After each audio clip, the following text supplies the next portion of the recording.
Regan, I thought you said this guy was coming. Where's Juan at? I don't know. I have no idea. This motherfucker. What time is it? Come on. Sorry, guys. Sorry for being late. Well, wise man says forgiveness is divine, but never pay full price for late podcasters.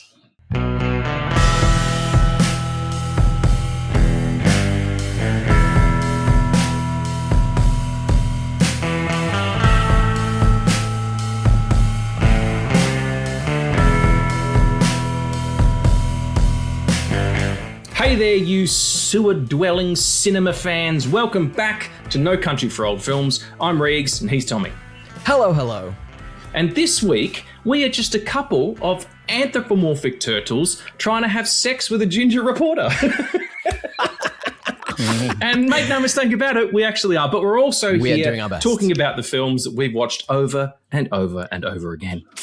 And in an age where Michael Bay has ruined all of your favorite childhood franchises, we are here, deep diving into nostalgia, as always, to watch the movies we watched as kids that shaped us as adults. And we are thrilled this week to be joined by none other than the Juan himself. Yes. One of the co-hosts of Till the End of the Line podcast. It is Juan. Thank you so much for joining us, mate. No, thank you guys for having me. I'm excited to be on the new pod, man. Loving it. And I am excited to talk shit about old people. That's what we do here, right? That's what this is? Pretty much. So you mean Regan? Is that? It's on brand. What the fuck is that every time? On with the show, everybody. On with the show. I'm a little confused. Is that what the podcast is? Is that what we're doing here? Our domain is the shadow.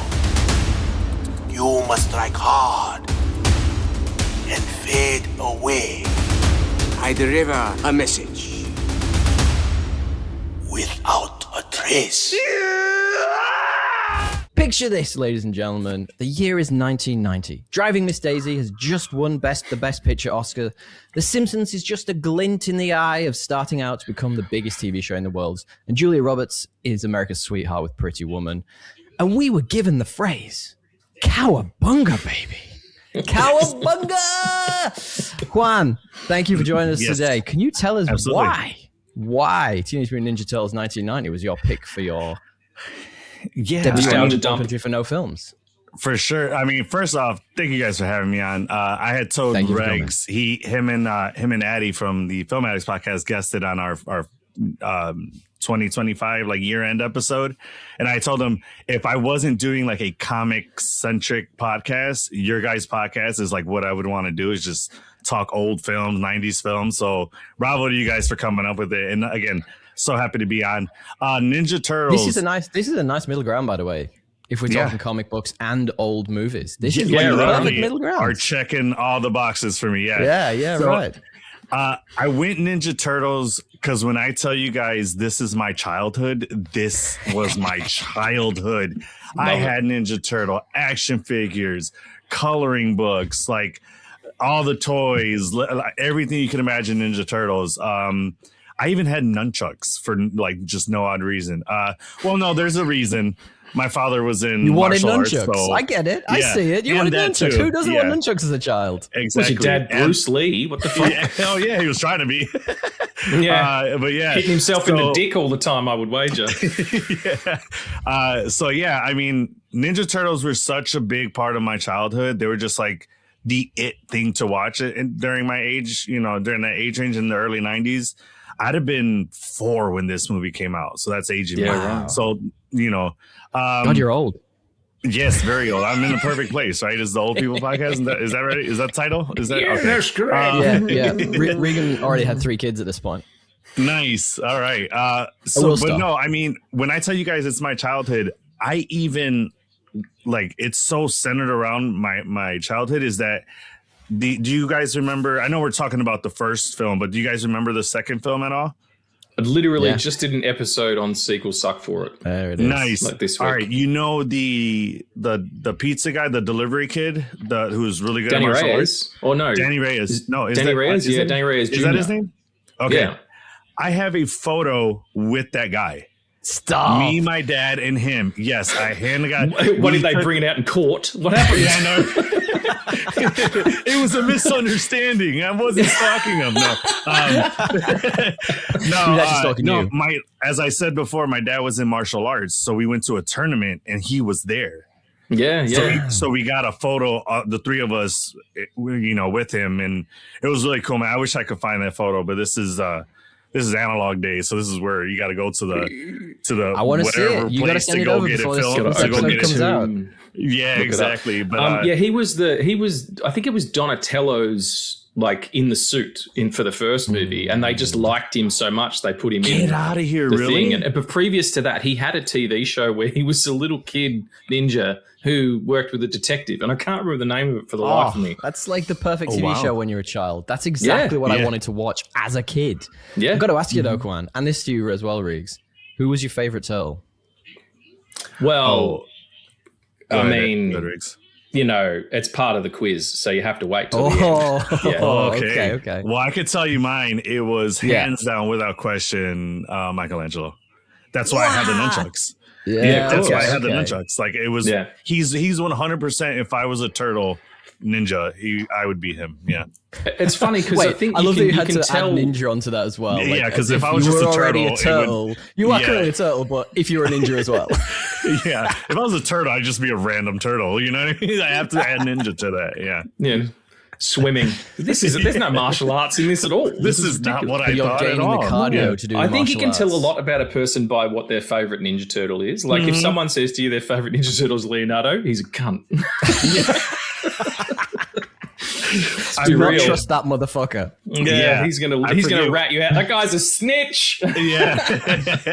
I forget which episode we did, but we were like my co-host on my podcast, we were talking about who we think, I think it was which weapon we would have as the turtles, because I don't know if you guys know this, but the weapons that they each have were specifically picked by Splinter because of what that weapon entails, like what that weapon does, what it says about them. Yeah, what it says about them. Cool. So I had picked, I think I would be, have the nunchucks, and Kiko was like, we have 100%. And I told him, you're fucking unhinged. Because just unhinged, I'm everywhere. You know what I mean? So, and then, and I told him, I'm like, oh, you would 100% have the staff. He would be Donatello 100%. Oh, he's the wizard. Yeah, absolutely, yeah. And then he's like, oh, but I'd want a blade. So he's like, well, maybe I'll just put like a box cutter at the end. And then just... all of a sudden it's during riots. Is he a psychopath? Yeah. Just to clear it up, by the way, guys, I'm Raphael. Just saying. Yeah, I've always been Raphael. You knew that, Regan. You're such a bad boy. You're such a bad boy. 100% tracks. Yeah. Here's a question for you then. As we kick off the podcast. Trust you, my girlfriend. That's what it is. Sorry, go ahead. Juan, did you own this on video? Yes, but I don't know if we purchased it, if that makes sense. So this was back in the days, as well, or you can steal it. Yeah, so this was back in the days of little 5-finger discount. No. We paid for it in some form or fashion. So my dad had that like dual tower thing, the dual tower VHS. Oh, so we would rent it. He'd pop it in, and then we record on ours on the bottom deck. And that's how we did it, Love that. Piracy, old school. Old school piracy. Dude. That was piracy on a paddle boat is what that was. Hey, Juan, do you know what a pirate's favorite letter is? It's got to be R, isn't it? Oh, you'd think it'd be R, but it's actually the C. Oh. All right, I'm cutting that out. Yeah, this is so good. Thanks, That's so good. I'm surprised you could get that out with the mustache so big. Fucking hell. You had to twirl it. You should have twirled it. Sam Shepard in Tombstone, motherfucker. Shit. He's getting to Poirot level, man. That's such an awesome way of remembering having this on video. Yeah. I don't actually remember having this on video. It's one of my very first memories of going to like a video store. I thought you meant the mustache. Yeah, the mustache. Was to get Teenage Mutant Ninja Turtles 2. And I have an interesting relationship with this film because I actually think so you said you were probably like what 3 when this came out. I think I was 4 maybe. 4 years old. Yeah. I think I was 3. So and even TNM2, which came out a year later, so I would have been like 4 or 5. I think I saw Teenage Mutant Ninja Turtles 2 first. So one of my very first memories is being in the video store and So not like you, my dad was obsessed with martial arts as well. Like he was obsessed with Bruce Lee. So I've got, I saw Enter the Dragon when I was way too young. I mean, like a child. Scared of that film. The bit where he's in the mirror room, I've been scared of mirrors my whole life. I've been waiting for that shit to come back around for a long time. But like, I remember, you know, and he enrolled me and my brother in martial arts. We did karate for probably. My brother's actually a black belt in kung fu, if you can believe that. Oh wow! So like nice. We are. Yeah, it's in our like DNA. Cool. And I remember going to the video store and being like, "They're teenagers, they're turtles, and they're fucking ninjas. This is me, baby. I need this in my." So I remember getting it, and it was in the day when you would go to the video store, and it would just be the slip on the shelf. Like you did the bottom, the video wasn't actually on the shelf, it was just a slip. And if the slip wasn't there, it was out. Someone had already got it. So I remember going and getting the slip, and I'm pretty sure we saw TMNT 2 first and then went back and watched this. So I've got like a bit of an interesting relationship with this film. Yeah, so that's when you run to the returns bin, right? To check. Did somebody just bring it in? Someone bring it back in? Is it here? Sorry, Regs, go ahead. No, you're fine. I think because the second one was kind of more targeted at kids. You know, it went a bit 100%. brighter. It was more comedy. Vanilla Ice is in it, and he decides to sing a song about ninjas, but not turtles. Go ninja, go ninja. Yeah, but wouldn't it be like go freakish monster, go freakish monster, go? Like that would be the first thing you would think. Not by the way, these fucking turtles are ninjas. But anyway, I think the first one is. It's darker. There's actual fighting going on. There's stakes to the violence, which is interesting. They don't. No one beats anybody up with fucking cabana or chorizo or whatever the hell it is. Almost to death. Yeah, and I must say, I'm going to tell a story about this one. One, you both said, I wasn't saying your name then. I was saying the number one. One, trust me, you both said your dads were like. I've figured out the one and one. You can hear the difference. Yeah. I'm going to just bring that joke out as much as possible. Yeah. You both said that your dads were like really into martial arts when you were a kid. You didn't know your dad. No, my dad was really into leaving my mum. So, slam, Dad. I love you. He went out for cigarettes and never came back. It all worked out. And I'm out. He packed my school lunch. It was a half-eaten bag of cheesels and half an onion, and he was out. Half an onion. Did he bite the onion first? He doesn't know. Is he a psychopath? It wasn't even peeled. I love my dad. I'm just joking.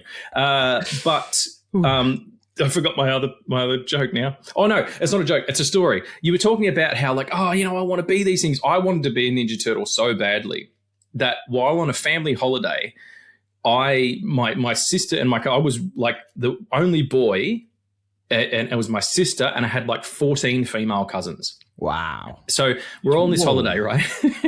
I couldn't have been older than like 7 or 8.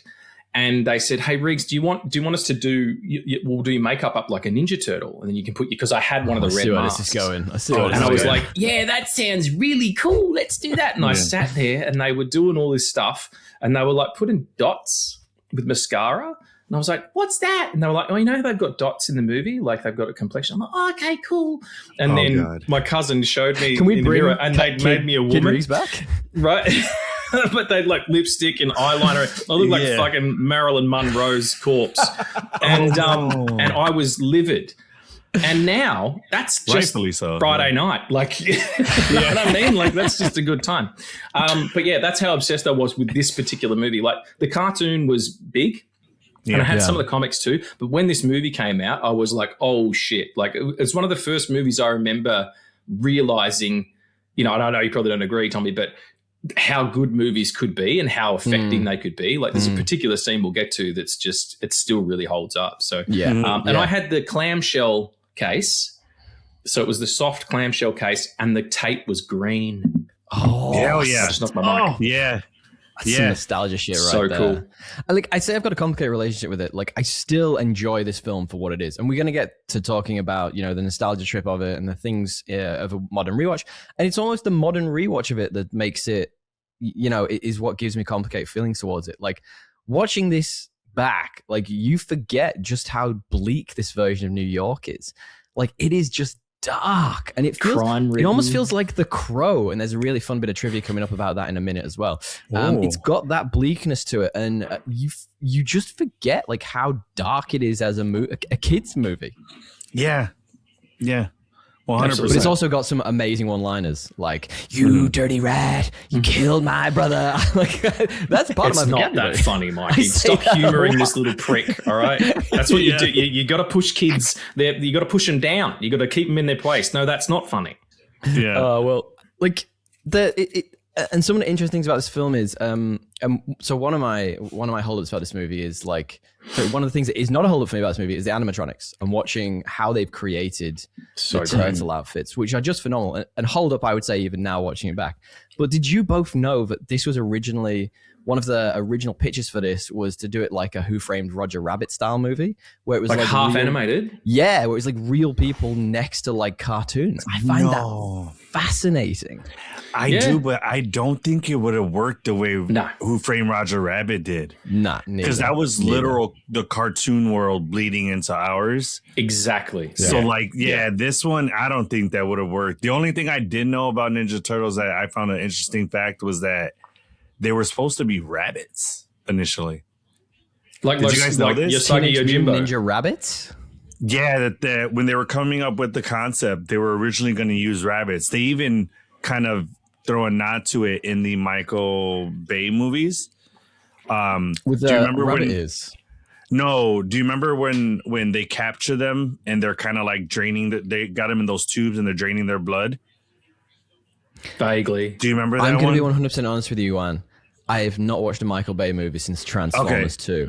I just refuse. Like there's too much stimulation on screen. Yeah, like, something has to be moving. If there's one thing Tommy doesn't second. like, it's too much stimulation. Yeah, all right. I bring the I stimulation. love having a video baby. show. I'm not I used to bring this. it. Yeah. So when they're in those tubes, he goes, "Wow!" And then like because he had something to do with originally how the turtles got their powers or the evolution. Right. He's like, wow, and to think we were going to use rabbits. Like that was a little nod to the whole comic run of like, oh, they were going to use rabbits at first. That's super cool. Fascinating. Yeah. I don't think it would have been as popular. But you know what's weird though is like immediately after the success of this, probably the cartoon more than anything, think about the slew of fucking copycats we got. Biker Mice from Mars, loved it. Samurai Pizza Cats, Street Sharks, fucking yeah. Battletoads, like Mercy. It was like washing down for 6 years.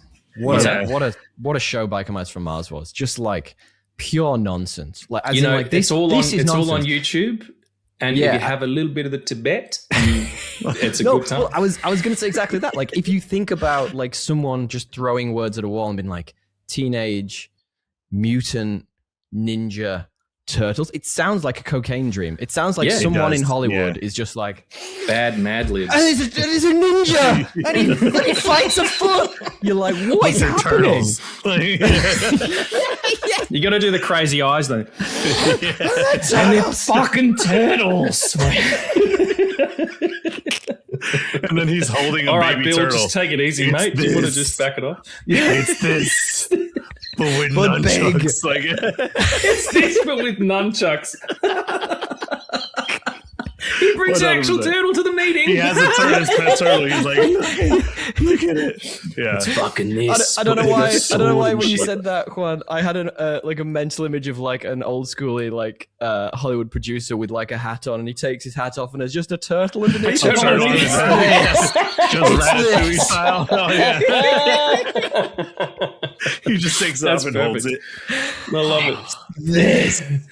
I did have one thing to say about this. His name's Raphael. Okay, so speaking of the world and like the vision they've built for this, where the what are they called? The Foot Clan, where they live. Fascinating. That building was used in a bunch of different movies, including the Super Mario Brothers and including The Crow, ironically, which is what I just sort of mentioned a minute ago. That was an old warehouse that they just reused for shots. But as a kid, watching that, I remember seeing that and seeing they had everything. They had pool, they had pinball, they had video game machines. They could probably smoke the reefer if they wanted to.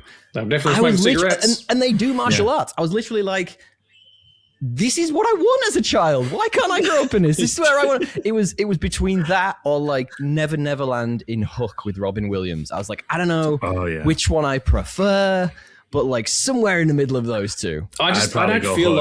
Like I don't want to go. Yeah, no, I appreciate that about you, but like I don't feel like anybody's fucking in Neverland. But I think by the time you hit 13, 14 in the Foot Clan house, there's some trim 100%. Kicking around. But aren't they all boys? Isn't it just like, aren't they all boys in there? Like I'm sure it's the Foot Clan. They have to have ladies, but they bust in some ladies, occasionally from the hand. No qualms against that, but it's like it's the 90s. Like surely there's going to be some eyebrows raised. Also, to be fair, all the kids in Neverland are pre-pubescent age, so they're not thinking that stuff. They're nowhere near doing that kind of stuff. That's also true. But also they don't grow up. I hope not. Anyway, no, they're too busy imagining food and getting full of it, man. If not, Tinkerbell's got some trouble. I don't know if you guys knew this, but that island they're on is actually called Epstein's Island. Oh shit! Okay, everybody. Tommy just won the podcast. Congratulations. Epstein joking. He got an Epstein via Hook. Like, that's amazing. I'm pretty sure you're determined to get one Epstein joke per episode.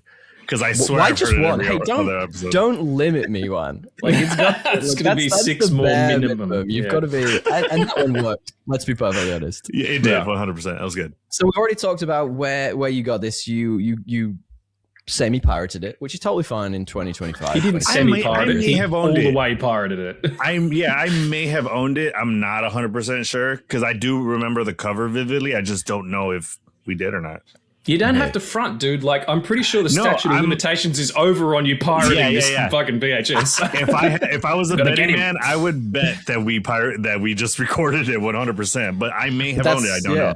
I can't remember. Yeah, I do remember we definitely had a version of this recorded off TV. But like, what's your earliest memory of this off TV? Did it record? Did it play on TV a lot? Were there any ad breaks that you remember happening? Yeah, I think the ad break I remember is when they would come back from when they were in that like old house after Leo got the farm. Yeah, it was Raph. After Raph got like beat up crazy by the Foot Clan. Yeah, they would always cut from there and then come back to the house with Leo sitting next to Raph at the bed. Asleep. I remember that ad break. But again, I had it on VHS, so I was burning that thing till it wouldn't play anymore. You know what I mean? Like I was constantly play, rewind, rewind. Was it starting to get like grainy? Was it starting to like fall to pieces? Yeah. Yes. That's what we want to hear on this podcast. But saying that about you say that when Leonardo's sitting in that room, I had like a miscellaneous thought. Like Raph's in a bath at that point, right? Like, and I get it, like turtle water. Some point, I understand the concept.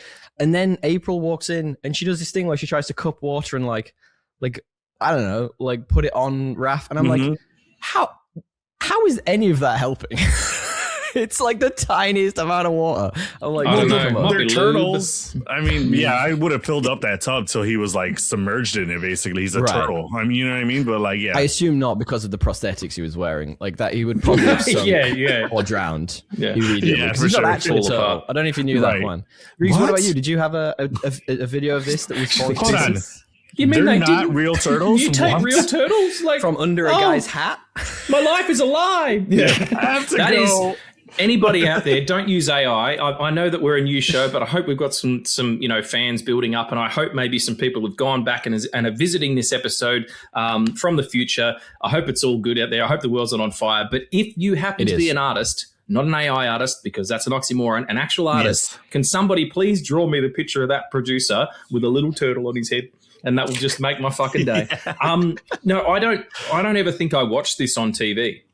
Okay. I had the tape, and when I tell you that I fucking watched the shit out of it, I'm not even kidding. Like we're talking like Temple of Doom level every weekend. Wow. I loved it. Like I could literally draw like shots from this movie from scratch. When I watch it, the sound of it and the beats of it and the dialogue are so familiar, it's almost rhythmic.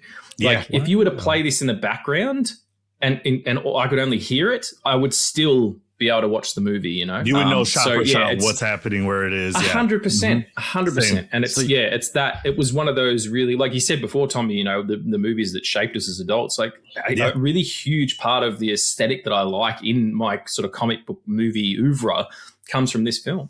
So you're saying you could meditate and with the sound on in the background and you could visualize Splinter over the fire. Yes, but I mean, that's also how I jerk off. So, you meditate, too? jerk off. I lay on my arm till he goes I haven't seen you at any of the meetings. Any of the Splinter jerk off meetings. I didn't see and your you said astral before, projection Tommy. Yeah, astral it is. You said before, Tommy, you know, about the practical effects. They still hold up so well. Again, you know, like it's light hitting an object that's in camera. The cinematography also betrays the level of movie that it is. It's a Teenage Mutant Ninja Turtles movie, and yet it's shot like it's fucking, you know, like a Rainer Werner Fassbender film. Like it's a proper, you know, German expressionist movie in places. Like, and it's about fucking turtles. Yeah. Like it's just weird. It's certainly trying to be a lot more than just a Teenage Mutant Ninja Turtles movie. 100%. And I'm all about the big swing of that. All about it. There is a moment I was thinking about, which is after one of those big moments where, you know what, Raph, where they find out that Splinter's been taken, and Raph is going, no, straight to ad break. It was like the big emotional moment, and then like, do you want to buy this piece of shit sofa? Well, when he says, he goes, Splinter, and the camera goes into his mouth, and I'm like, what the fuck are we doing? Yes, that was a mortifying as a child. This is an era where, like, definitely comic book movies are in their infancy at the very best. So they don't really know what they want to be or what they want to do. Yeah. Batman, there's The Crow, there's this. You're looking at these movies going like, they're trying to be all the things that comic books are, but it's too many of the things. Like you get to think like Ang Lee's Hulk after this, and you realize they still don't know what the fuck they're doing. That movie fucking rules. I like that. I almost like speaking of that. Speaking of that, I almost feel bad for like any generation past ours because it's so heavy CGI or now for AI, but like. For us to get that practicality of guys in those turtle suits and getting to see like, oh, that's probably what it would look like in real life if the Ninja Turtles were real. And like just seeing them interact and hit and move and just seeing that play out in the real world is something doing that flips. I like. Yeah, it's just something I feel bad for. Like, oh man, kids these days aren't going to get that anymore. It's all computer.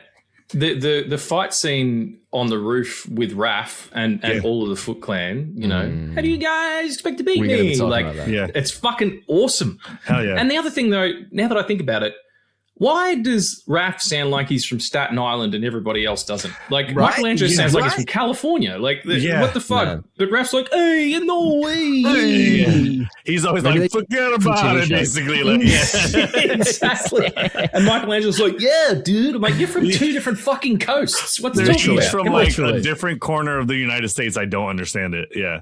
Yeah. And Donatello sounds like Corey Feldman. Because it fucking is. And they replaced him in the sequel because of the yayo. Why did they replace him? Oh no! Oh, it was his idea to make. He was in rehab. Oh, I get he was in rehab, and they replaced him. And then he came back for the third one, Turtles in Time. Oh wow, that's crazy. Did you? Speaking of like the practicality, do you guys? And I'm glad I didn't catch this. I don't know if you guys want to save this part for the later segment, but. I didn't catch this as a kid, and I'm glad I didn't, because if not, I probably would have had nightmares. Do you see the infamous like blunder in this movie? No? I'll send you a picture if you guys haven't seen it.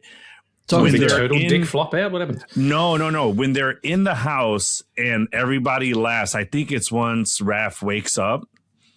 I think it's Donatello. He laughs. His head falls off. No, when the mouth opens, you can see the guy inside. You can see his eyes and teeth. That's fucked up. It looks horrifying. I'll send you guys a picture. Hopefully you can throw it Please up so do. they can see. Yeah, no, send it and we'll throw it up. Yeah. It's the most horrifying thing. I was like, good God, I'm glad I didn't see that when I was 4. Because I'm I going to make would that have into a wanted me. reel for you for Instagram. That sounds exactly Yeah, the I'm type going of to look shit for we it need to right put now, on but there. go ahead. Snap there for sure. Well, I mean, Yeah. like, but like, I know that's like a bit of a misdemeanor. That's like one of the things that sort of maybe didn't go right. But one of the things that did go very right for me was that Shredder outfit. I remember having that as a toy as a child. Yeah. And that was my favorite toy for a long. I loved it. I fucking like. So as a child, I liked toys, as all childs do. I had Power Rangers. I had Probably as an adult too, huh? He-Man. So many jokes. we all- You beat we all- me. Oh, we all go around in those circles. One of my all-time favorite memes is it just says 2 things we hated as children but love as adults. It's naps and spankings. Oh, yeah. Hey-o. Love that as an adult. especially when we've got our fantastic, trademark Teenage Mutant Ninja Turtles ball gag in, which is fucking Tommy's It's a shell. shell. And a butt It's plug. just a turtle Still shell. with It's just the turtle turtle shell. And a butt plug, the handle of it's like a katana thing. All right. Oh my god! Oh, you've got rid of Vladimir. That's such a shame. No, but the Shredder was my favorite one, and I had like of all the toys I had as a child, that was my absolute favorite one. The only toy I remember having that I have any more reverence for than that specific one was we had a Millennium Falcon. Like, you remember the old ones that are now probably worth $1 billion. We had one, and it was in like amazing condition. And our mum just gave it away, and I remember being like, "What just happened?" Sleep with one eye shaking the open, camera Mom. yeah. I had pretty much, like, not all of them, but I had all the Turtles. I had a bunch of Foot Soldiers. I had Shredder. I had Bebop and Rocksteady. I had the bike. Like, I had a bunch of toys. And my mum worked with a woman whose son, who was younger than me at the time, so he would have been like 4 or 5, and I would have been, 8 or something. And we used to hang out. He had leukemia. Oh, So, like, which turtle was that? Which turtle had leukemia? I don't know. It's Donatello, Raphael, Michelangelo, and Leonardo leukemia. So, yeah, he wasn't in the team they long. brought in for the sequel. But this kid, he was quite ill, and I gave him, my Ninja Turtle toys and the G.I. Joes and superhero toys and all that kind of stuff. And he fucking lived. Like, can you believe it? No. What a prick. I said that to my lawyer one time, and he said, you could sue. That's false advertising at best. False advertising. Holy shit. That's joke satire, everybody. That's not a real story. The next segment, I believe, is sort of pointing out moments that were worn out on the VHS. And I'll start with mine. Does the entire film count? No. Well, yes. The farm scene, because Judith Hogue isn't wearing a bra for most of it. And the farm scene, because Elias Codius, as Casey Jones, is wearing a sleeveless top for most of it. It's one of the sexiest... And they're back and forth, what did you take lessons in insensitivity? I'm like, would you two just fucking mouth fuck and get it on, know? That was Great 90s sex appeal at its peak, 100%. or like scandalousness at its peak. Now you get girls like full on nip through the shirt, but like back then, that was it. What about for us. boys? We were like, You can see all the nip you want over here. If you Oh, ask hello. nicely. That's some Sydney nip. So what about you guys? What I was 100% worn out? agree. What were the rewind moments for you? No, I 100% agree with that. I think that rewind moment, that was certainly a moment in the film. But I think on a rewatch, and we're going to talk about a modern rewatch just shortly, that was a problem for me, that whole scene. And I'm going to get into it a bit more in a minute. And I still don't really get why those two end up together. Like, I get it. It's part of the lore and it's part of the, the story. But it's chalk and cheese, man. There's nothing there. It doesn't make sense to me, that whole storyline. So as a modern rewatch, again, complicated relationship with this film. But I'd love to know, Juan, what your most rewound moments were. I just want to say real quickly, though, having watched the second one recently, Casey Affleck's not in it. So by the sounds, April fucking hit it and quit it because he gets replaced by a little Asian kid in the sequel. Well, I was And just April's gonna not having say, sex with him because she's a fucking racist. So. apparently She the is in this age- first movie when she gets attacked by the Foot Clan. She says, "What am I behind on my Sony payments again because they're all Asian?" so yeah, many she bad moments in does. this film. She does. She's say working that. for That's ICE now. right. Yeah. You've definitely stolen one of my miscellaneous notes moments there, Reeks. Oh, That did was I? Sorry. Nice. Sorry, Juan. No, I stepped on I your was point, gonna mate. say, Tommy, I don't get how like maybe you don't see them two pairing up. It's the classic like good girl reporter. She likes a bad boy. You know what I mean? Like I just saw that playing. Likes a bad it was boy. a very. I get that. That was like 100% 90s trope. Was like the good girl falls for the bad boy. Like it was kind of played out, but like Can you do this? It was early more when you 90s, talk so to it was us? the start. You did that really I can't nice. do it. Yeah, I look like I'm agree. having a I just, stroke.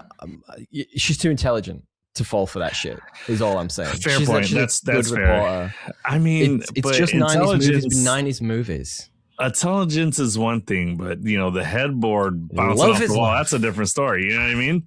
she you know, there's nobody too intelligent for that. You know what I'm saying? He's fucking negative the whole movie too. He's like, princess. Like, just, you know, He's kind such of a being a prick dick. the whole film. Exactly. The how to say the most rewind was probably that final like battle with the Foot Clan, where it's everybody in there. You know what I'm saying? And that's just peak Ninja Turtle stuff for me. That's what I wanted to see. Yeah, that's what I wanted to see when I press play. Is I want to see all four turtles fighting the Foot Clan, and then I got it. So yeah, 100%. There was a bit that I rewound on this rewatch of it that I remember watching a lot as a kid and thinking was like just the funnest scene. It's the bit where they're taken out from under the hat and they're little turtles and they're put in the ooze and they're growing, but then you see Splinter doing his little like martial arts as a tiny rat, As a little Just- like animatronic rat. Yes, just dude, I so love that. spectacular. I rewound it back and like as the turtles are growing, you get like them coming up in different sizes, and it's got this and it does this weird thing where when they go to like a memory, it blacks out the screen behind the character and then goes into the memory. And I love that. I was like, That's this is so good. storytelling. Like, Yes. you know exactly where you're going at that point. Yeah. And that bit where they're growing is just a delight. And Yeah, they it's so also good. shot that particular sequence, the you know, Splinter origin sequence in 16 millimeter, so that it looked different. Yeah, so that right. it kind Okay. of had a dreamy memory or fractured Definitely had memory that quality. vibe. Like that's Damn a it, Regs. really specific filmmaking decision that they're not This is going why to do I that love now. talking you know? movies with this guy, man. He gives me all the juicy shit I would have never known. Yes, I never am would have known known that for they shot giving like people juicy shits. that. Nerd, fucking whatever, man. I'm building a career on this. All right, I got Hell 3 yeah, man. podcasts going. Hell Come yeah, on. keep going. No, hell no. I want Can't be all stopped. those facts. No, but it was so cool to see that too, because it was very close to like claymation.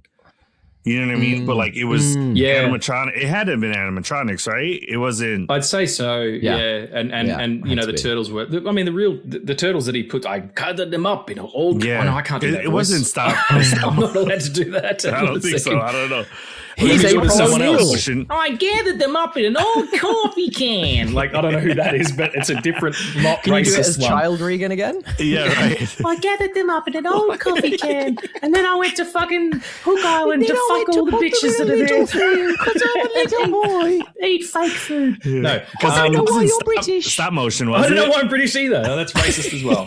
I can't. By the win. way, talking of stop motion, we absolutely have to do Jason and the Argonauts on this podcast at one time. Fuck, I 'cause haven't watched that in years. is one of Yes. my like. It shaped me as a child and used to scare the piss out of me. So I love that film. We have to talk about that at some point. Nice. Absolutely. I don't remember what my point was, but the real turtles that they're putting in the thing. My rewind part, apart from the joke one about 2 really hot people who are in this movie, is the fight. Sorry, excuse me.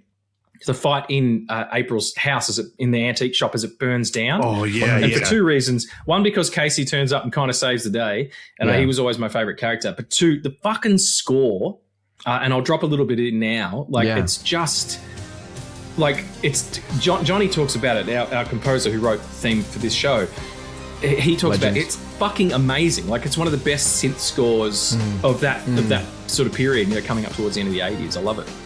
And I gotta say, like, Juan, when you were talking about your favorite rewatch moment, which is the final fight scene, I actually didn't think that was as good as some of the other fight scenes in this movie. So what, like, I'm gonna steal this from my modern rewatch part. I think watching it now, the scene where Raphael's on the roof getting beaten up, and it's just mirroring what the turtles are doing downstairs talking to April, is just so interestingly done. Like, the cross I could never have appreciated that as a child. Not in a million years. I remember watching. I only like that scene at the end more because I got to see all 4 turtles fighting the clan at once together. But it absolutely, there was probably better fight scenes throughout the movie. 100%. Yeah. You like a scene where 4 Americans take on one Asian person all at once? Is that what you're into? Yes, absolutely. Yeah. That's your search history. It's in my browser history heavily. Yeah. No, I get that, I think the thing that Final Fight misses is a little bit of the uniqueness of the turtles all having their own skills, and that scene is setting up Shredder, Splinter to come back and defeat Shredder. Like, I get that. That's kind of the point of that scene. Again, for anyone who's listened to this podcast already, we don't actually talk about the plots of these films. Yeah. We just skip around. You know them. It's setting up that specific moment, which is great.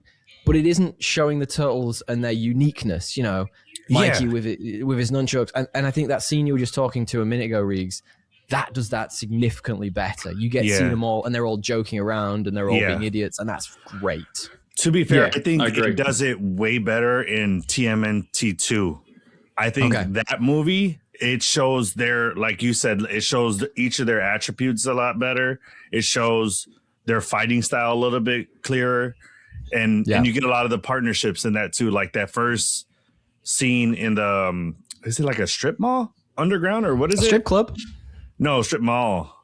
Okay, kind of. Is it like a little plaza mall thing, like underground, or is it like it's something like that, right? Where he goes to deliver the pizza. No, it's not, because there's storefronts where they're fighting in storefronts. Remember? Oh, but like you go down some steps. You go down some steps, and then there's like a bunch of stores and stuff. In the second one? Juan, did you watch the same movie we watched? Yeah, in the second one. I'm talking the second one, not the first one. Yeah, no, he does. He goes down because Ernie Reyes Jr. goes down there following the Foot Clan because he's like, hey, what's going on over there? He sounds like that scene.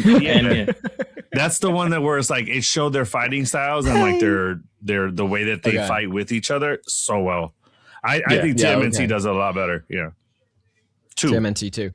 Interesting. I think one of the things they did for TMNT 2, which you kind of hinted at before, Regan, is they actually removed a lot of the more violent elements. So, for example, they weren't allowed to properly use their weapons, which is super interesting and really highlights the first movie was it was a little bit Wild West. It was a little bit like, like it's a kid's movie, but also push that guy off the roof and crush him in a garbage disposal. You know what I mean? Like there's a lot of bits where you're a bit like, oh, fucking hell, as a kid, that's a bit, oh, that's a bit awkward. Was it independently made? Like no one believed it, no one backed it, and then all of a sudden it came out and made all of the money, and they rushed. Like the sequel came out less than a year later. Yeah, what's that? Sorry, it was the highest grossing independent movie until Blair Witch, which.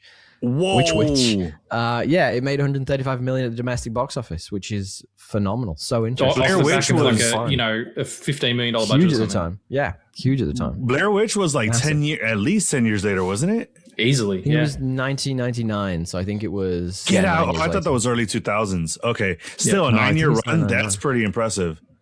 And we could do that movie, but no, you can get fucked because I'm not watching that dude stand in the corner again. I'd rather fucking use my Teenage Mutant Ninja Turtles ball gag. But no, just like think about. I think you like rattled off. I think you only did one specific year, but look at all the '90s movies.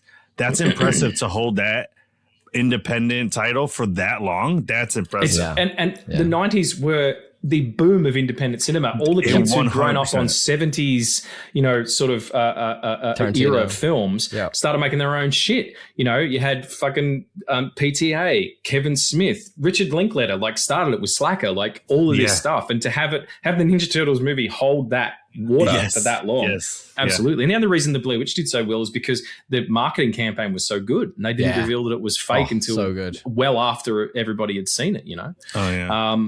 Yeah, exceptional. Speaking of looking back at things, let's talk about this movie as a modern rewatch. I'd love to know. And Regan, I think you mentioned you watched this maybe a few months ago. I went and saw it at the Astor because it was the 35th anniversary. It would have been 35th. I wanted to go see it, but they weren't holding it in any theater near me, so I was pissed. That sucks me off. How was it seeing it at the Astor? Your place of peace. Well, my place of peace, my church. I don't know why it all of a sudden turned into Marlon Brando. You do. When you talk about the Astor, you become Marlon I love the Brando. Astor. I don't know why They you have do the it. best snacks. That's your religious voice. It is, yeah. Brando's, yeah, he's know a he's religious God. man. Not at all. It was great because I hadn't seen it on the big screen since I was a kid, and the 4K is beautiful, and it just was. You know what it is as well? There's a scene where Raph comes home. He lost his sigh. He's been out. He's like, I'm going to the movie. That all right with you? Like that. And he's come home, and Splinter's sitting up waiting for him like a good father. And he says to him, and it starts on Splinter. The camera starts on Splinter. He goes, do we have to talk now? And he goes, come sit by me. And he sits down. And Splinter's like, I've tried to channel your anger, but more remains. And anger turned inwards, can turn this and blah, blah, blah. And he says, It's a weird speech. you are unique among your brothers in which you choose to face this challenge alone. But as you face it, do not forget them and do not forget me. I am here, my son. And this like puppet rat and this puppet turtle have a really intimate moment. It's beautifully lit by just a candle.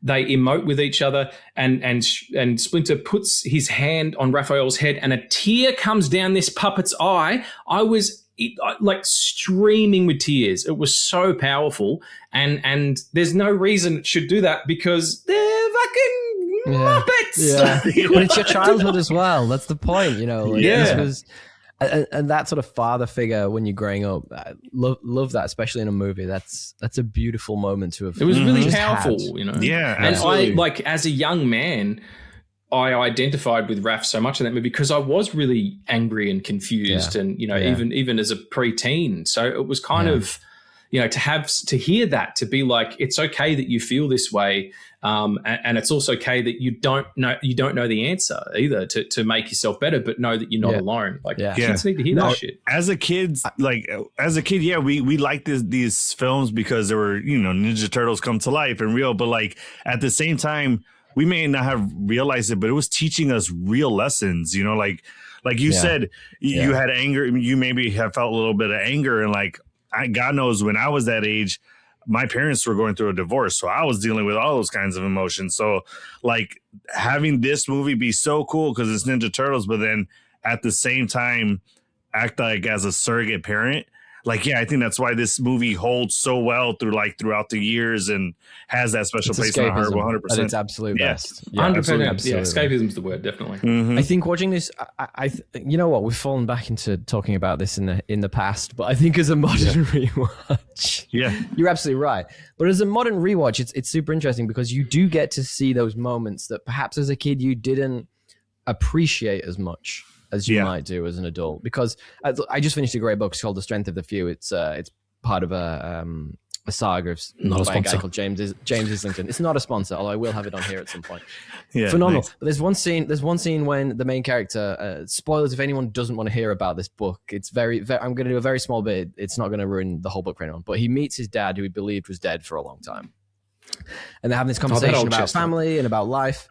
And there's a moment where he gets angry with his dad because his dad maybe didn't make the decision he would have made. And he says, well, your mum told me there's three things when we're having kids that you need to do. One is you need to be able to tell them and be completely honest about telling them. One is I love you. One is I'm there for you. And the other is I don't know.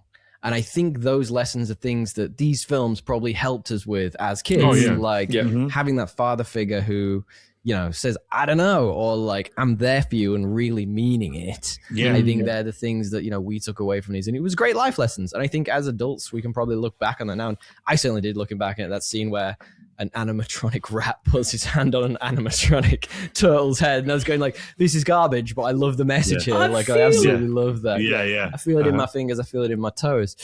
But it is a complicated relationship for me because I was watching this back, and so I watched this back in COVID. So that's, I know, terrifying to say that's a few years ago now. But so I watched this back in COVID with my now fiance at their apartment, and I remember watching it and thinking, I remember this being so good.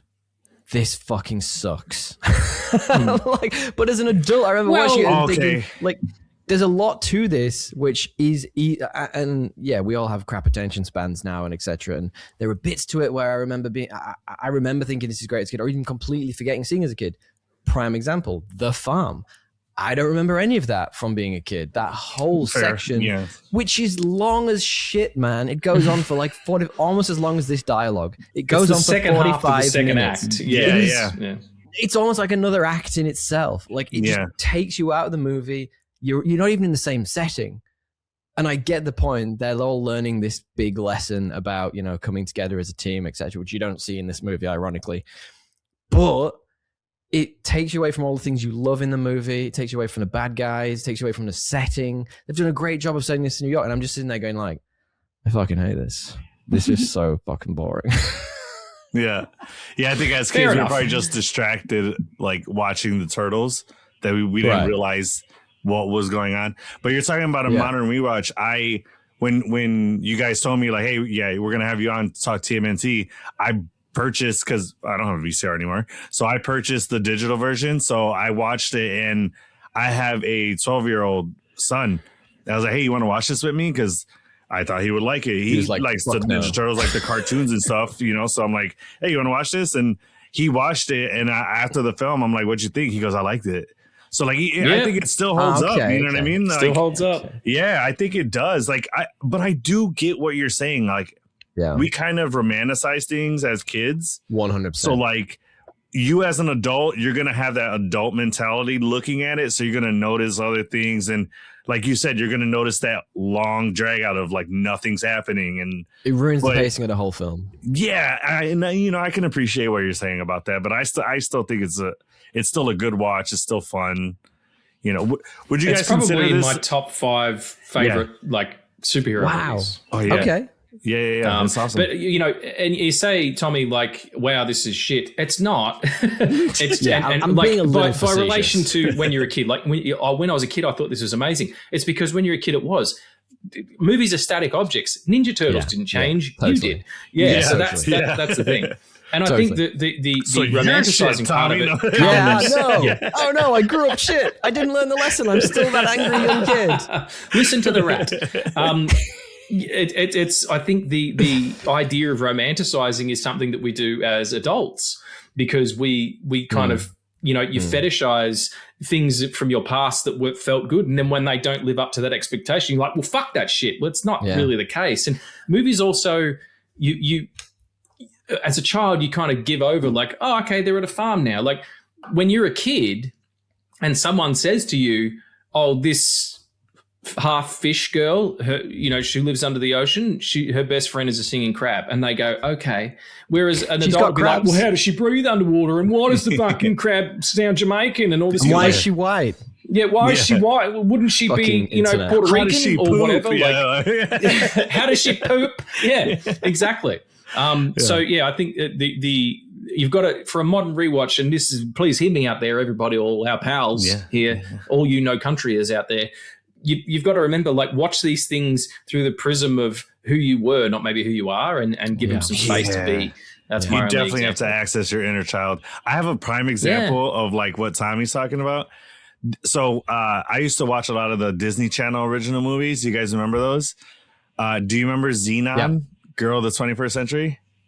No, I don't. Okay, so it was about this girl, this like young teen girl that lived in the space station that had like I don't like it so far.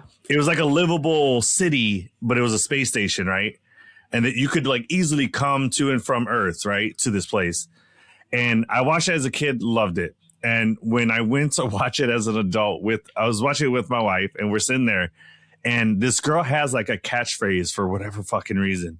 I don't know why, but I'm watching it, and about I don't know, halfway into the movie, maybe not even that far. I'm like, if this chick says the catchphrase was Zetus Lapidus, I'm like, if this chick says Zetus Lapidus one more goddamn time, I'm gonna throw out my remote straight through this TV. Like it got so annoying. It got super annoying to where like I couldn't even watch the rest of the film because I'm like, this is stupid. She's saying it way too fucking much. But like as a kid, I'm like, you know, just as watching the film, like this is cool. Shit. Yeah. So yeah, well, I get it. Cowabunga's not fun either. So I gotta say, I was of course being a little facetious there. Like you know I was. But that is kind of the point of this podcast in many ways. Like it is that grabbing that nostalgia and bringing it back. And as much as I say on a modern rewatch, it doesn't hold up. It fucking does. For all the reasons we've talked about, the animatronics as a movie, as an artifact, it does. Maybe it just doesn't appeal to you, as it once did. Mm-hmm. Well, like, and I think it's sort of maybe sullied a little bit by all of the remakes and all of the attempts to create 100%. A new universe in the team. Like, I wasn't joking when I said I haven't watched a Michael Bay movie since Transformers 2. I refuse to watch those movies like that. Like, look, if we got to the point where, you know, like we got so far into the future and this podcast became one of our future fans was like, my childhood was this Teenage Mutant Ninja Turtles film by Michael Bay. You got to watch it. Mm-hmm. Okay, I'll give it a go. But there's no way I'm ever going to enjoy that as much as I enjoyed this. This is just... Yeah. Guarantee you, if you watch the Michael Bay ones, you're still going to be like, these movies are way better. And they were. I mean, the only thing that the Michael Bay had was like over this one is he had the gift of CGI that they didn't have, but in a way it kind of hurts it because like you don't get to fucking absolutely does. Yeah, the better version of those movies is the Bumblebee. Because they actual like they look like the cartoons. They're kind of like in Michael Bay's ones. They look like fucking someone's thrown tinfoil. Like they're all crumpled up. And or alternatively, have you seen the film Sky High? Yes, I love Sky High. Yeah, with Kurt Russell, and he's like, you know, it's about a high school for superheroes. There's a fight at the beginning of that where he's you know the Kurt Russell character takes on a giant robot. You know. That's what I want to see. I want it to look like a cartoon. But anyway, fuck Michael Bay. But also, I mean, they're not far off, dude. Like the first one of those came out, 2007? It's nearly 20 years ago. Like we could do that show. You know, they're getting older. Yeah. I tried to watch them. I was like, I'll do a series. And when I still had my other show, The Stitch Up, I was going to do like a marathon of them. I got halfway through the second one and went, absolutely not. And it's hard, like, that's not going to be for me. I wasn't joking. Like there is too much happening on screen all at once. And I'm not just talking about Megan Fox. Like you are just overwhelmed by the amount of like moving parts and fucking explosions. She had a lot to do with why that film got made. So I'll give her props for that. But like, I'm going to say her anus had a lot to do with why that movie got made. There's so many shots where the camera is literally inside of her anus. It's ridiculous. The poor woman, and she's quite a good actor. Like so the 90s, you're saying the 90s had the zoom into the face or the mouth, and then the 2000s had the zoom into her ass. Zoom into the anus. You're absolutely right. Yeah, fair enough. Well, they're keeping in track with the 90s. I guess. She had something because I watched for over Halloween. I did the 31 and 31 with the sequel Suck Guys, and I'd watched Jennifer's Body, which I hadn't seen before, and she's excellent in that. Like she's really good. So it wasn't her. Yeah, it definitely wasn't. Do we have anything else to say about this movie, or would you like some miscellaneous notes before we jump into Regan's famous quiz show? I do your notes, and then I have one question before we get to the actual questions. There were three things that really stood out to me while I was watching this film, and I couldn't get over it the whole time. Your cock and your balls. Oh. And my anus. So 1, 2, 3. First and foremost, for teenagers, and you kind of joked about this before, Regan, for teenagers, they sure sound 40 years old. Like all of these turtles, especially Raphael. Yeah. Especially he Raphael. Like he's been in the union for 12 years. Yeah, for sure.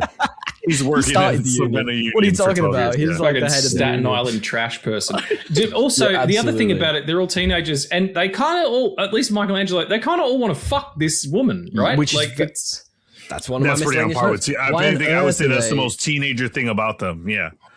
Yeah, actually, but why would they want to fuck a person? They're not. Well, it's not like they were humans who it's not like The Fly where they were in something and they're halfway up. Yeah. Like they were just turtles and mutants. So shouldn't they be attracted to They've turtles? just never seen turtles They can't bang turtles. They're too big. could. Yeah, okay, I get that, but And then that's also is that technically bestiality? I don't know. I'm kind of we're having this conversation on Sequel Suck the other day when we were doing Secret of the Ooze, and I think it is. I think it absolutely is. I must tell you though, just before we go onto the rest of your miscellaneous notes, Tommy, sorry. In the group chat for Sequel Suck, we were doing this show that we were doing Secret of the Ooze, and Gus, who's one of the hosts, usually puts some questions in that he's going to ask in the podcast, right? Here's the question. He goes, so just a side question, which turtle would you bang? And I came back thinking I was really smart, talking to a professional comedian, and I said, am I a top or a bottom? Because it matters, based on what my answer is. And he said, Regs, the answer is none of them. They're teenagers. And it was... So the turtles wasn't the issue. It's their age is the issue. Okay. Oh, brilliant. But they sound 40. Wrong. How would you ever know? How would you know? Yeah, they're also really muscular. But just like it was one of the best. Cable said it. He's like, that is one of the best stitch ups of all time. Like he totally drew me in with that. He did. Anyway, back to the notes. Sorry, dude. Love that. No, that's fantastic. Well done, Gus. There's some phenomenal dialogue in this film, miscellaneous note too, especially from Shredder, who there is a moment when he sees the turtles fighting and he just says, I quote, something, I'm not going to do that voice. I'm not going to do that voice. No, don't do that. Something about how Okay, all of a sudden it's Oliver. He just Why are you guys something all about how you... like altos when you're kids? What is happening? Soprano? What is going on? Oh, mate. My voice is high enough as it is. He just says something about how you describe their fighting, something familiar, something from the past. Oh yeah, just something like, Japanese. How the fuck is he describing their fighting? That is the most bullshit sentence you've ever said. Well, they're huge turtles, and they fucking kick the shit out of us. So, is that anything? Do you know anything about that? I love how he's not astounded that they're like humanoid turtles. He's just like, they're fighting. I'd have been like, is that a fucking turtle? Like a person? Like, what is happening right now? That's horrible. Bleeding through the nose. Like, just what is happening? Yeah. He's just like completely. Why is Regan trying to fuck them? They're teenagers. I don't know if we should fuck them. They're teenagers. They're also turtles, motherfucker. Yeah. Shit. Which is worse? Who knows? Bestiality or pedophilia? Regan's put your hands together. I'm gonna go 100.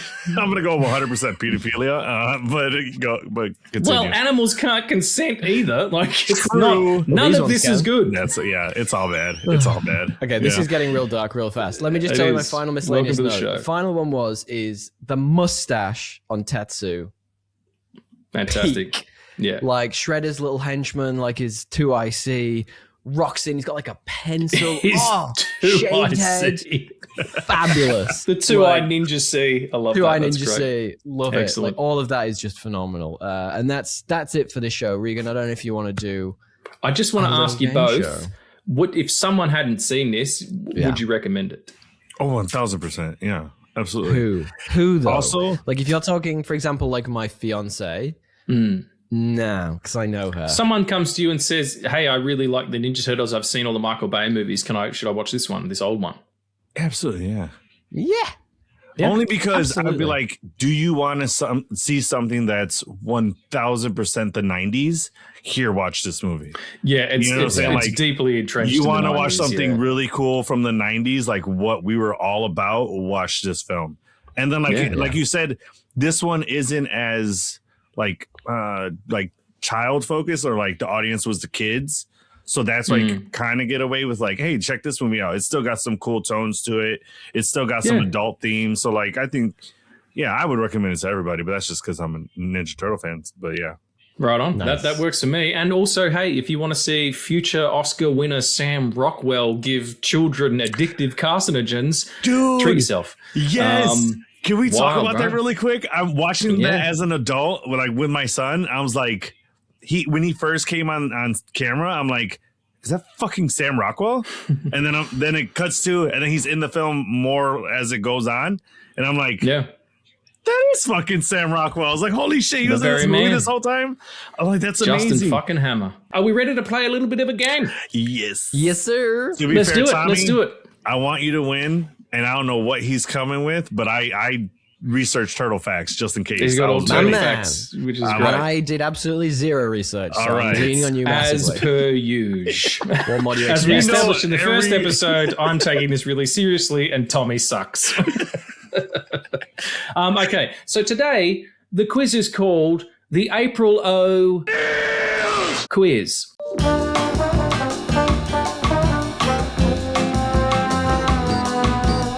So I thought that'd be good being on brand with nostalgia and the Masters of the Universe trailer came out yesterday for the Yeah. 2026 build. So Looks yeah, good. Looks good. Here come the questions. Question number 1.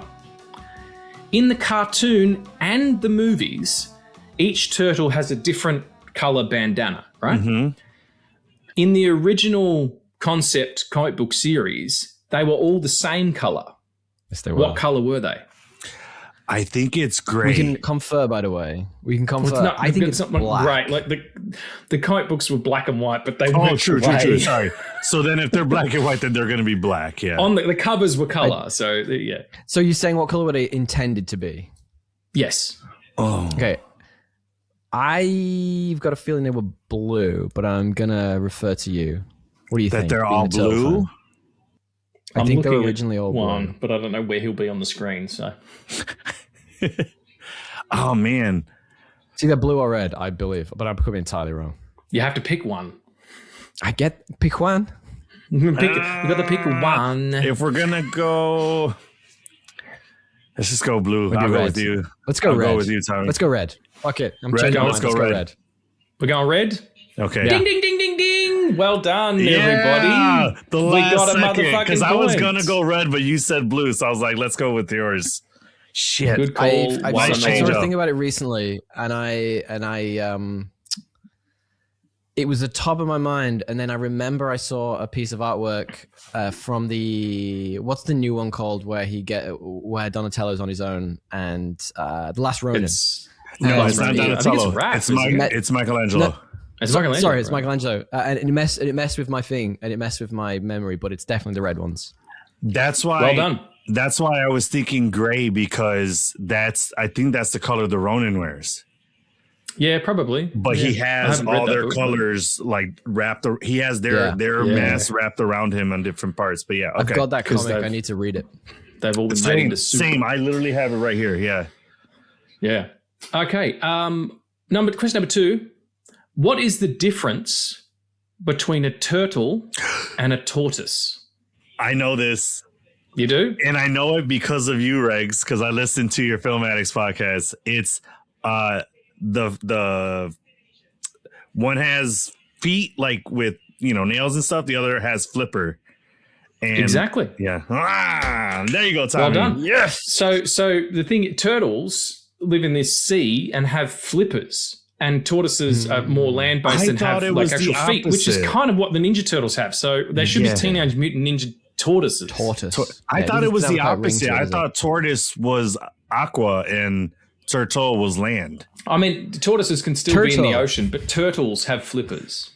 I Can I just call out I how thought it was great tortoises Teenage that have Mutant flippers. Ninja Turtles. Interesting. Well, if I fucked it up, no, I don't know. You the might be internet will right. let me know. You might be right. I always thought Yeah. tortoise was sea, but okay. We'll find out. We'll find Yep. out. The internet will yell We're at me just going to go eventually. with we got the point there. Don't try and Hell change yeah. things, Juan. We got the Don't point. beat it.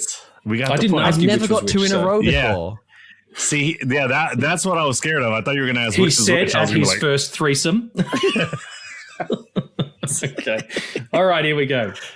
It's back to family game shows. Question 3. Mikey says, upon seeing the shredder for the first time, maybe all that hardware's for making what?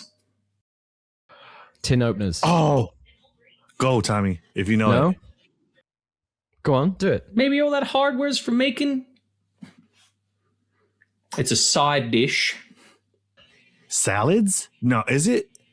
It is a salad, but you've got to tell me the right one. Cabbage. Oh, coleslaw? There it is. Yeah. And I gave you a hint, but I'll let you have it for full points because Tommy's fucking shit at this game. Paid attention watching this movie a lot, you can tell. Absolutely. Question number 4. What do surfers use on their boards? They rub it on their boards to give them traction when they're in the waves. No, wax. Turtle wax. Yes, wax. Turtle wax it is, ladies and gents. Got to wax his Turtle shell, wax. buddy. Got to wax his shell. You do. He's fucking waxing something, I'll tell you that much. Okay. No. April. Last question. Who is the best Ninja Turtle? That's it. Who's the best Ninja Turtle? Michelangelo. It's a trick question. 1000%. It's a trick question. It's all of them. Isn't this subjective, all of though? them together with their combined power. No, you're all wrong. It's Raph. It's Raphael. No, it's that's absolutely Raphael. he's the best. It's always Raphael. He is the best. Not Raphael even. is the best one. No, because you said who's the best. He's the So best one. He's the greatest the best guy. to me. He's Don't always do been that the again. greatest. Do you know why he's the best? he's Because it's not my allowed. fucking show. That's why. Me too. He's not He's my allowed to favorite talk too. about Ninja Turtles. That guy is not allowed anywhere near Ninja Turtles. Absolutely not. He'll fuck them up or him. deport them. All right. Yeah, 100%. That's it, ladies and gentlemen. 5 out Thank of you so 5 much that for time, joining Reeks. us. That's a first. What, sorry? We got 5 out I of 5. mean, like, that I'm time. including that last one because you like Raph the most. So you got 5 out of 5. You're welcome, Tommy. Oh, no, wait. You got 4 out of 5. No, you did we get got the red 5. one. Yeah, that's good. And coleslaw. We got 'em all. did, yeah. We got 'em Got 'em all. all. Beautiful. Nicely done. Bring us home, Tommy. Thank you for joining us for this episode of No Country for Old Films. And thank you, Juan. We appreciate you so much for coming on today. Thanks, Where buddy. can our beautiful friends find you? Yes, you guys can find us on the YouTubes at Till the End of the Line podcast and same name on Instagram and TikTok. You guys Check it just out, had everybody. a little It's brand refresh, didn't nerdtastic. you? Yeah, we did. Thank you guys. We got the logo done by an old high school friend of mine who's into graphic design. So we kind of spent like a few weeks or a week or two going over the new design. We kind of wanted to get it to where it resembles this logo here. Nice. I don't know if fans can see it, but without the copyright endangerment. So, Disney's got people waiting for you. Yeah. exactly. Once we start making money, I know Disney lawyers are going to be on us. So we wanted to get ahead of that. They're at the door. Exactly. So we went through a little bit of a rebrand. We are loving the new look, which is why I don't know if you guys can see, but our logo is under construction currently. Oh, I don't know if you guys can see that. I Is like it focusing? TBD. So, yeah. Excellent. Yeah, so it's Exciting. under construction at the moment, but we're going to get the new logo up there soon. Nice one. We will Nice one. absolutely put all of your details in the show notes so people can find you wherever you are. Thank you for joining. A huge thanks to the phenomenal Wiley Russo, apologies, for creating our podcast artwork. You can find him on Instagram at WYLEERISSO. He's fantastic. His work's amazing. We love him. And also a huge thanks to Johnny for our theme. We've already mentioned him during this episode. JP! It's the bomb, baby. We love you both for it. Thank you to all of our wonderful creators who help with the show. What are your memories of Teenage Mutant Ninja Turtles? Have you had a modern rewatch recently and you weren't quite sure as well? Or do you just remember it from your childhood with those rose-tinted spectacles? Let us know in the comments. You can find us at No Country for Old Films everywhere. We're on Instagram, we're on TikTok, we are YouTube. We are YouTube. And while you're there, That's so right. subscribe and a like. And 5 stars, all the things that help with algorithms, things we don't understand. We appreciate you all. Regs, I love you. Thank you. Love you too, buddy. See you next time. Thank you guys. Peace. Don't forget to rewind before returning.